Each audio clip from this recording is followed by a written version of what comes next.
Power off the device completely before maintenance. Check whether the PE cable of the device is properly connected.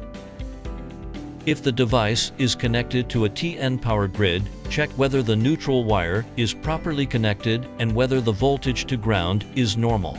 After powering on the device, check whether the output mode of the device matches the actual cable connection.